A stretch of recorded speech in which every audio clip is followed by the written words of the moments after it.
Hello, it's Alexandra J. Johnson. Hope you're having a great day. So today's video is my heroine's journey into motherhood, aka my biggest challenges so far.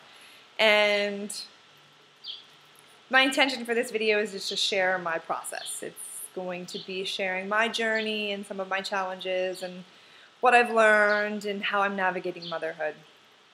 And I have some ideas. I've actually had notes for this for like a month, and I just haven't done this video. And I got an email from Mandy, who's a new friend, and she has a little baby, and we just had a great conversation around surrendering and becoming a mother and how there isn't that much talk and preparation of the challenges for the mother, of like what it takes to become a mother, that the transition of mental, emotional, spiritual, like the transformation that happens for a woman once she gives birth or becomes a mother. Like, it's huge, and it happens overnight. You are in it, on the job training, and it can be intense. And I think every woman has her own story, her own dance, her own rhythm to figure out who she is as a mother and who she wants to be and what she stands for and how she's going to do it and what she believes and all of that. It's a very amazing time, and it can also be overwhelming and stressful, and there can be a lot of emotions around it. And I think the more that we talk about this, that mothers, share openly about their challenges and not complaining about them, but just sharing, these are my challenges, and then supporting each other to rise up. Like, you've got this, you can do this, and helping each other and figuring out how to rise up and be the mothers that we want to be. And it is a heroine's journey. It is such a heroine's journey. And I love the quote by Joseph Campbell. And when I saw this quote again, I saw it probably about 5 months ago, and my son's 20 months now. And I just had this aha.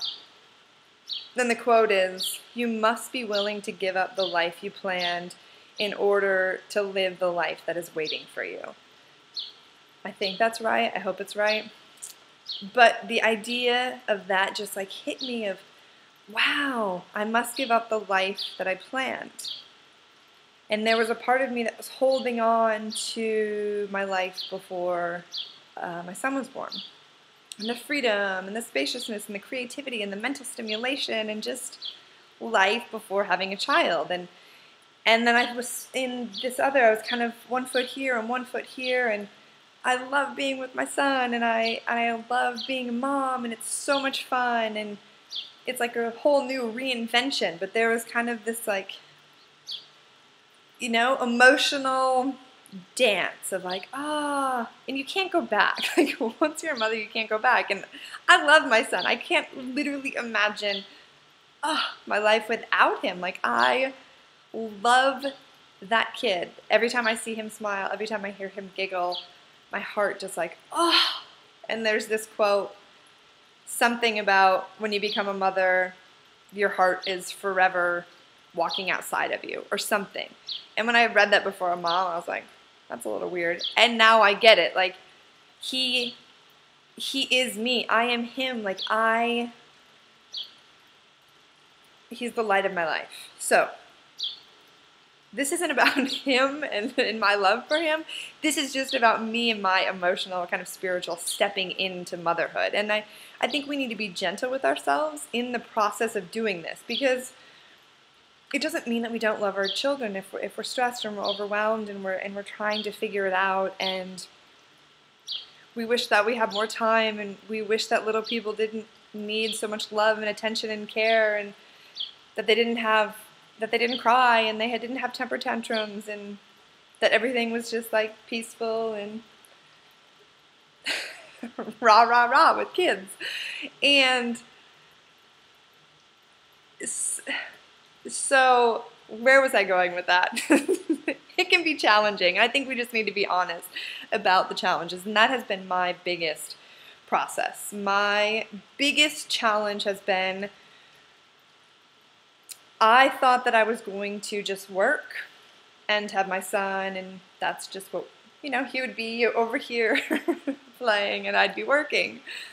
I was a little naive, as I think most new parents are. Like, you have fantasies and ideals of how it's going to go, and it doesn't really go that way, and you have to adjust and find your own path. So it just became very clear to me that motherhood was my new vocation. And granted, I still do videos, and I have a newsletter, and I teach classes, and I help my husband with our amazing business and Theos, and I'm very engaged in business and work, yet my day-to-day is very family-oriented.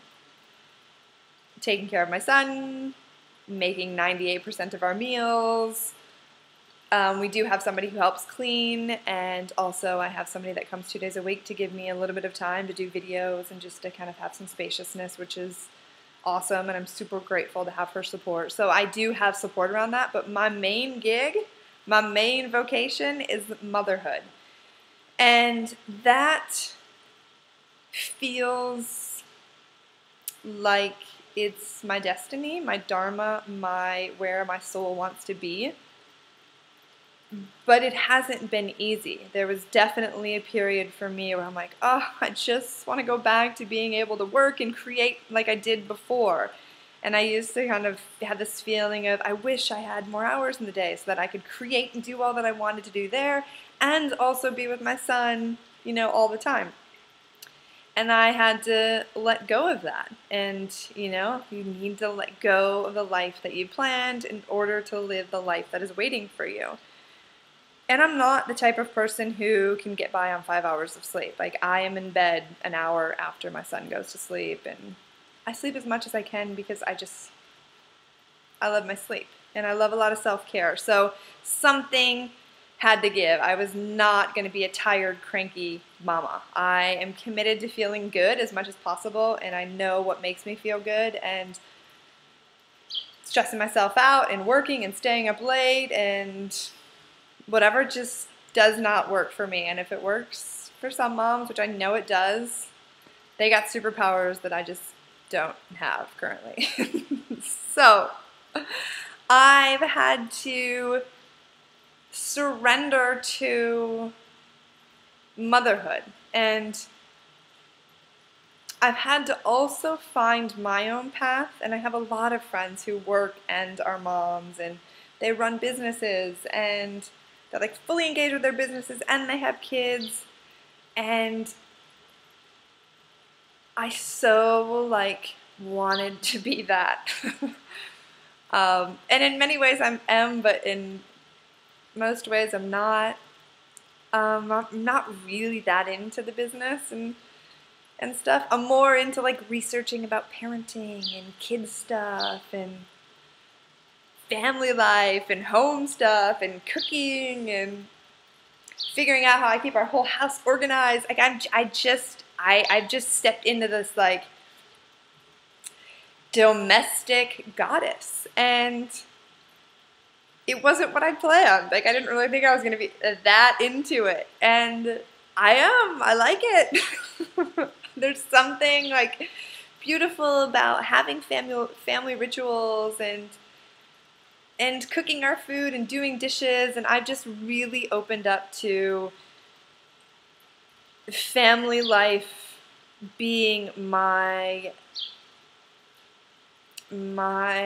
temple, my monastery, my spiritual practice in many ways. My home is my temple, and everything that I'm doing for myself and for my son and for my husband and for our home is blessing our home, and it's literally my spiritual practice. And that's how I made the leap from wanting and reminiscing about my past over here and then being in this life here and just kind of that dance. Once I read that quote and I was like, I'm integrating, I'm going to get in alignment with my soul's calling right here and right now, and I'm going to rock this. I am going to be home CEO, and this is what I'm going to do. And everything that I do, from diaper changes to the dishes to the laundry to all of it, is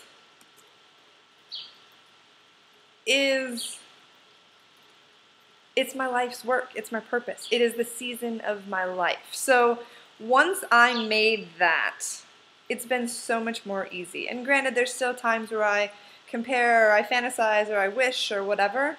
But I just come back to, and I do a lot of journaling on this, and meditating, and contemplating, and just sinking into my essence of like, okay, this is the season of my life. I have chosen this. This life that I'm living right now is chosen 100%.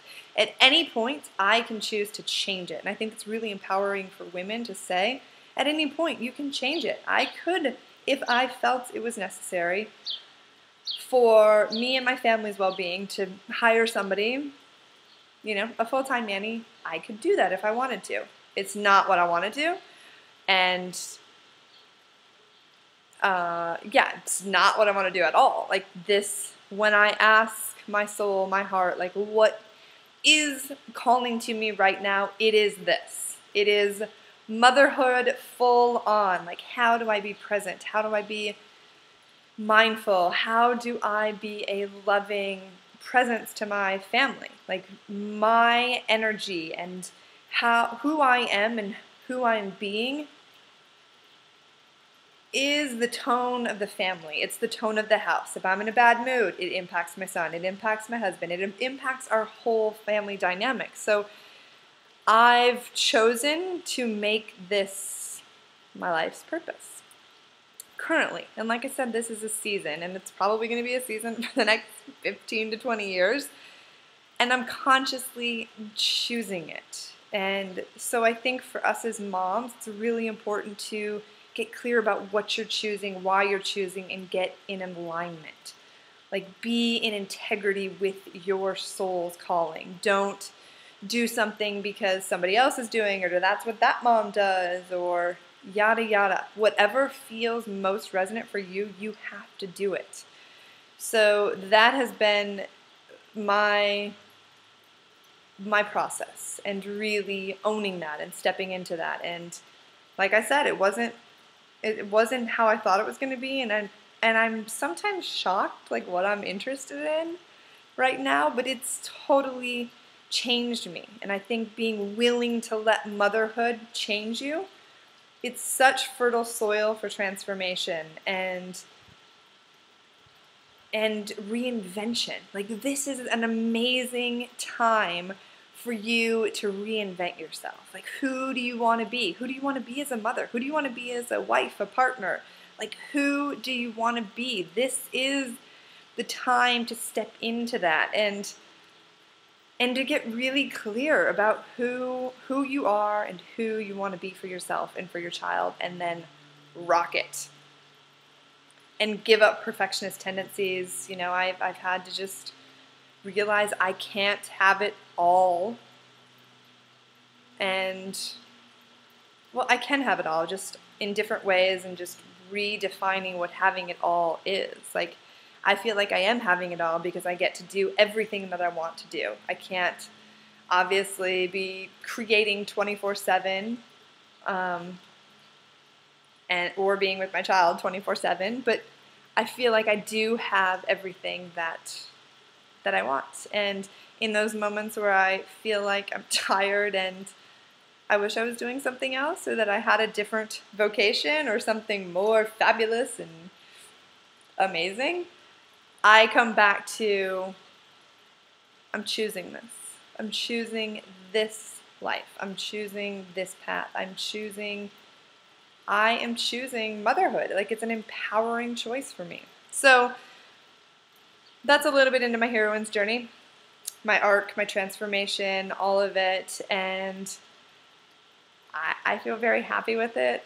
I'm excited to see what keeps happening when I keep surrendering to motherhood and keep surrendering to the process and keep being mindful and keep bringing my awareness and my intention to my daily life, and bringing spirituality into the dishes and into the laundry, into everyday living. And it's a really simple life, But my life is so much richer and deeper and more